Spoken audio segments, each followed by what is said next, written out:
What's up guys, Mason the Brock Henderson here, and this is Agents of S.H.I.E.L.D. Season 4, Episode 18, No Regrets. So we pick up pretty much kind of where we left off from the last one. We've got Daisy being interrogated / tortured by Fitz / Madam Hydra. We've got Simmons with S.H.I.E.L.D. with Mace and Coulson and Ward. Mac has already kind of decided to join up. May is trying to figure out how to stop this anomaly in Simmons. So that's pretty much where it picks up, and I just really like what they did as far as a bit more story building.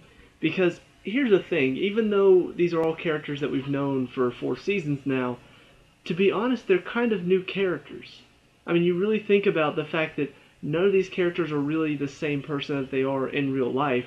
You kind of have to build up story for them as well. So even though we know who they are, we still don't really know who they are.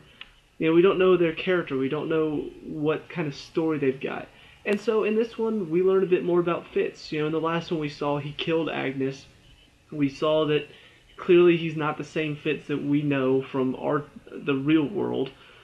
So why is he like this? Well, we see apparently his dad had a bigger influence in his life. And I don't really remember the story of his dad from the real timeline. I don't know how that all worked there. Because it's not something that's talked about very often. But I do remember his dad was not a good human being, and we see that again in this episode. Just the way he's talking to him, Fitz is having questions and doubts about what he's doing, and his dad just kind of like, "That's your mother talking." It's like, "I'm sorry, sir." He's like, "That's your mother again." And I'm just like, okay, yeah, now I see why Fitz is kind of cold and uncaring at times. So it was just, I don't know, it was really interesting to see, I guess, a little bit more of why is Fitz like this. Well, we see that apparently he got to know his dad a bit more. And I guess maybe that was his one regret, not getting to know his dad more.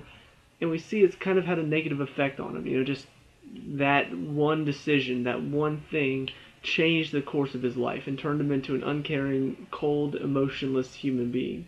So very interesting, and I love how they sort of showed that. Just bringing his dad into the office and all of a sudden revealing, it's like, wait a minute, he has kind of a similar accent. And then we hear him say son, and it's like, oh, well, there you go. So I really like how they handled that. On Daisy's side of the story, we see her and Radcliffe sort of talking inside of their cages. I find it a little strange that they didn't, for some reason, make that soundproof, because now they're able to talk. I don't know if that's part of Madam Hydra's plan, like if she wants them to talk so he can reveal to her, oh, he's revealing to her where the back door is, but now I know because I heard him say it. I don't know if that's part of the plan, but it seems kind of like an oversight that for some reason they're in these 2 separate rooms that have one wall between it, and that wall isn't thick enough to keep the sound out. But it did lead to kind of a funny scene where Ada / Madam Hydra is talking to Daisy, and she's just like, I changed this world to, make it a paradise. I changed one regret for everybody. And Radcliffe from the other room hears that, and he says, "That's not what I meant, you witch!" And all of a sudden gets tortured somewhere. It's like, ah! I don't know, just the setup for that. Like, we don't even know that he can hear them. And just all of a sudden he just pops up, he hears what they're talking about, and just pops up with his own little input. I found that kind of funny. But that's kind of what happens there. There's one final thing with Daisy that I'll talk about in a second. The other side of the story, though, is what's going on with Simmons and the S.H.I.E.L.D. in this world, which is run by Director Mace as the Patriot. Apparently he's actually an Inhuman in this world, which I find kind of interesting. Like, I'm curious to see how you change that one regret. Maybe it's changing him into an Inhuman, and that's the only thing that he needs.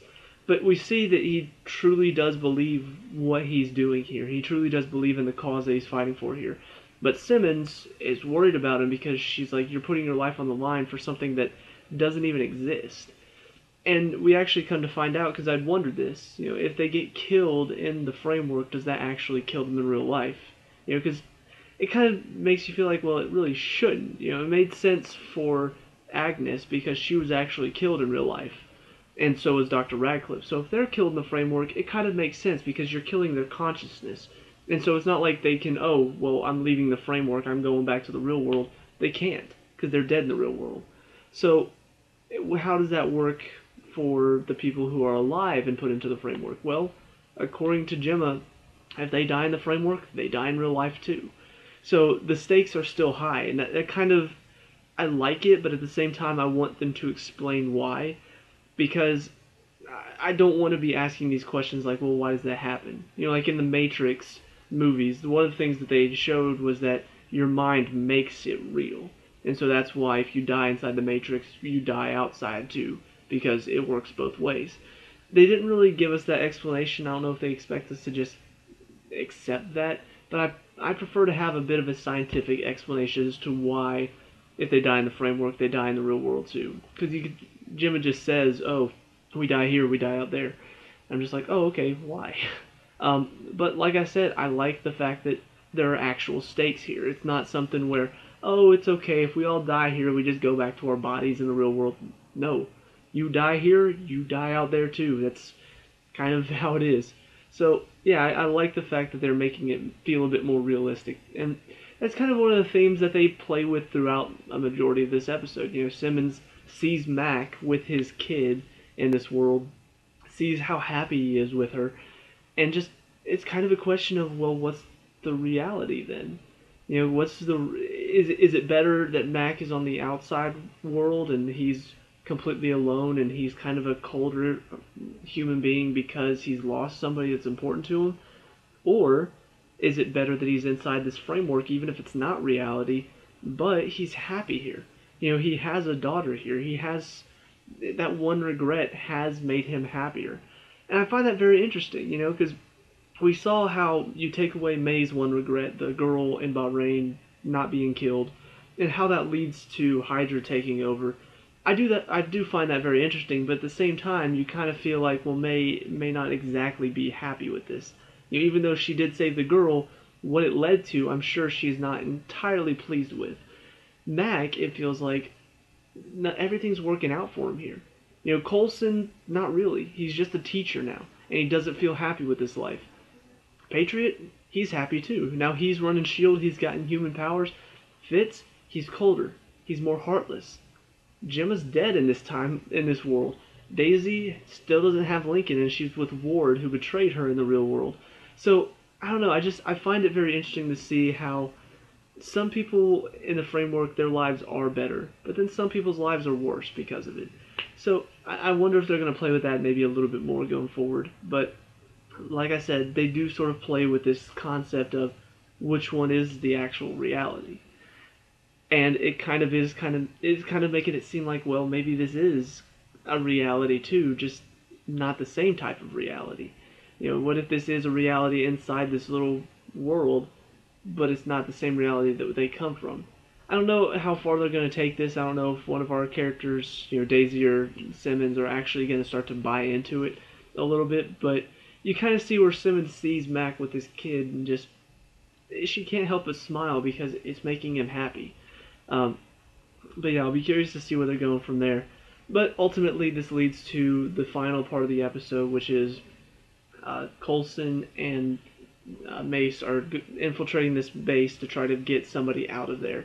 And they're not really naming who. Unfortunately, I knew who it was beforehand because I missed Tuesday's episode, and I can't stay off social media enough, and so I follow Agents of S.H.I.E.L.D. and saw a lot of welcome back Trip messages. And so Trip's back in the framework, which I do kind of like. You know, he's a character that got a little bit of time in the first season, and then kind of became a main character throughout season 2, and then died halfway through season 2. It was kind of like, well, dang, that sucks. And honestly, he was starting to grow on me. He was kind of becoming the next Grant Ward on the team, because Grant Ward had betrayed everybody. So whenever he died, it did kind of hit home, and it hurt to watch. So I like the fact that they brought him back, even if it is just in the framework. It's nice to see. You know, it's nice to see him in there. It's nice to see that he can be a part of the team. He can be a part of S.H.I.E.L.D. inside the framework. I like that. It's very interesting. But this leads to, ultimately, the final part of the episode, which is rescuing him, and then Simmons and Ward show up to help out because May is there. She's taken some of this, I guess it's what Daisy's dad was taking, serum, I assume. I don't really know what it was, but it's stuff that makes her super strong. It's Mace called it juicing up. and he's pretty much talking to her. He's just like, so what? You don't like us, so you decide to become one of us? How does that make any sense? But he beats her in the first battle, goes in to help Coulson because Coulson's trying to save one of his kids that was taken out of his class. And so they get in there, he and Trip see all of these people that are just like being brainwashed in the typical Hydra way, which we haven't seen since like season 2. The whole compliance is everything or something like that. So I don't know, it's kind of interesting seeing that come back into the show again. But they go in, they start to stop everything, but May calls back and says, Patriot's in there, what am I supposed to do? I'm all out of my juice, I don't have my strength anymore. And Fist is just like, is the Quinjet there? And kind of can figure where it's going from here. So the Quinjet shoots the building, blows it up. All of these kids are still inside, but Coulson, Mace, and Trip are all trying to help the kids get out. But the one that Coulson went in to save ends up getting trapped under some rubble, and there's more about to come down on top of him. So Mace goes in, pretty much saves him, catches all the rubble, and then holds it up while the kid's coming out. Simmons and Ward come in to see this. May also sees this, and you kind of get this feeling that she's seeing a different side to these people that she thought were completely evil, completely just terrible people. But she's also seeing a side of Hydra that she didn't know existed either. This whole brainwashing kids facility. And so ultimately this leads to the death of Mace, which leads to the death of Mace in the real world too. So I find it kind of interesting to see, even though he died nobly, at the same time, with this thought process that this world isn't real, it's almost like he died fighting for some kids' lives that weren't real. So, I don't know, it's kind of a mixed bag for me. Like, yes, he died being the hero that he always wanted to be, and that's something... I saw a few messages about Patriot being the hero he wanted to be. I didn't realize he died being the hero he wanted to be. But we see that, and while that does kind of fulfill who he wants to be, you really think about it, and none of these people that he's saving actually exist outside this framework. So it kind of begs the question, do you just accept this reality isn't a reality at all and just assume that his death was completely meaningless? Or do you start to maybe think, well, I have to accept that these people do matter. The people inside the framework do matter. So that way his death wasn't completely meaningless. Because depending on what stance you take, it could be a completely heartbreaking death, considering he just died saving some kids that don't even really exist. But if you want to accept the fact that no, the framework does exist, then you kind of get this feeling that, well, maybe he's not dying for no reason. And there's another thing that I'm about to get to that he may have also died for, which may help give his death a bit more meaning. But yeah, I don't know, it's kind of interesting seeing that this is how he goes. He's not even here for a full season. I find that very interesting. Because he seemed like he was going to become one of the more major characters going forward, especially considering he's the director of S.H.I.E.L.D. now, but now he's gone. Which does open up for the fact that I've read some places that Daisy in the comics becomes the director of S.H.I.E.L.D. So that may be where it's going from here, but I don't know, it was kind of rough to watch, seeing this is how he goes inside the framework. But this all is coming up to the final part of the episode, which was May comes into Daisy's interrogation room. She's like, "Is it true that you're an Inhuman?" Daisy's like, "Yes, I'm more powerful than you know. I'm powerful enough to take this whole place down." And May's like, "I sure hope so," and pulls out a Terrigen crystal and then breaks it, and Daisy gets covered up in the cocoon. So this is where I'm kind of split, because there are a few different possibilities for why this happened with May. The first one, and this goes back to what I was saying about Mace, it could be that she sees him doing this, she sees him saving lives, on top of the fact that Hydra is brainwashing kids and she didn't know about it. And so, based on those two facts, she decides, you know what, I'm not going to help Hydra anymore. I'm done helping them if that's how it's going to be. If they're doing all this stuff without me knowing, and now people from S.H.I.E.L.D. are actually helping people, because the whole reason people backed Hydra in the first place is because of what happened after she saved the girl in Bahrain. What happened there at Cambridge, which I don't know if we know exactly what happened yet, but because of that, Hydra stepped in and showed, oh, these people are dangerous, they need to be stopped. Well, she sees Mace actually saving lives, and I think they can kind of show, oh, wait a minute, maybe I was wrong about it this whole time. So, like I said, that would actually give Mace's death meaning if you don't believe that the people in the framework exist, if that's why she turned. There are a couple other reasons, possibly. One, there's a moment where Coulson, she's got the gun pointed at Coulson because he's about to go down and help the kid. She's like, freeze. And at one point, he's just like, look, shoot us if you want, but we got to save these kids. Snap out of it, May. And at that point, you saw her kind of blink and go, whoa. So I'm wondering if maybe because, we saw Coulson already knows about the outside world a little bit because of what happened at Tahiti. His brain was already affected. And so this framework hasn't affected him the same way it has everybody else. He kind of sees that there's something outside of this. I'm wondering if maybe he has a bit of power inside of this place because of that. And so, he knew Trip's name. Like, Trip comes out of the cage, he's like, Trip. He's like, how'd you know that was my name? He's like, it just felt right. So we're seeing that maybe he does have a little bit of power inside of here. And so maybe him saying snap out of it, May, actually kind of clicked with her memories a little bit. And so now she kind of remembers stuff from the outside world as well. I'll be interested to see if that's where they're going with it, or if it's just him saying snap out of it, May, if it clicked with something in her mind, and that's why it's just what he said clicked with her mind and helped her remember, wait, this isn't real. There's one final possibility, though, that I'll be very interested to see if this is what it is. I'd hate it if this is what it's supposed to be. But there's also the possibility that this is all part of Hydra's plan. She turns her into an inhuman just so they can study her and capture her. But at the same time, if she says, I'm powerful enough to take this whole place down, May says, I hope so, I don't know about that. That one kind of confusing. If you're going to release this inhuman who says she can take the entire building down, it's kind of like, well, why would you do that if you just wanted to study her? But I don't know. I'm hoping that May has finally turned to the good side because, frankly, our heroes could use a right side right now. And this is something that's happened in the show before. And I think throughout most of Season 2, after S.H.I.E.L.D. fell in Season 1, it felt like they were on their last leg. S.H.I.E.L.D. had fallen. It was just a few of them trying to stop Hydra's plans. And it felt like they just couldn't catch a break. It felt like every single time something good happened, immediately something bad would follow it. And it just felt so hard for them to actually accomplish something good. And that's kind of how this season has felt at times. It's felt like they can't catch a break. The first part of the season, when they met Ghost Rider and all that stuff, for the most part, they were in control. They were still dealing with some problems here and there, but they were dealing with it okay. But now, since they've entered this world of the framework, it feels like they can't catch a break in here. May doesn't remember anything. Fitz is evil now. Ada's in control of everything. Mac doesn't remember. Mace doesn't remember. Coulson kind of does, but at the same time, it's like he seems like a crazy conspiracy theorist, so who's going to believe him?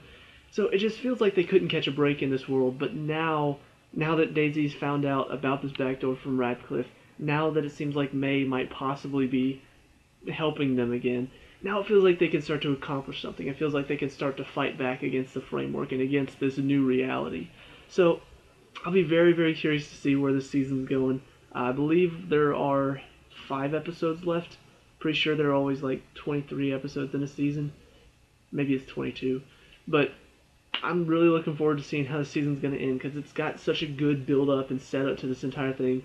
And on top of that, I mean, I don't like to go by ratings. I've talked about this before. IMDb ratings are not something I look at and be like, oh, well, that's obviously correct. But you look at the IMDb ratings for the past 4 episodes, they're all above 9.0, which does not happen for most shows. Like, most shows will stay, if they're a good show, they'll stay in like the 8.5 range, but they normally don't hit the 9 unless it's a really good episode. Well, IMDb has seen fit to give this show, for the past 4 episodes, a 9.0 or higher rating, which just kind of shows how good these episodes have been with the whole framework thing. It's really, really good. This is some of the best TV that I've seen in quite a while, and from a superhero show, no less. Most superhero shows are just enjoyable or fun. The Flash is an exception. The Netflix Marvel shows are exceptions because they're kind of different.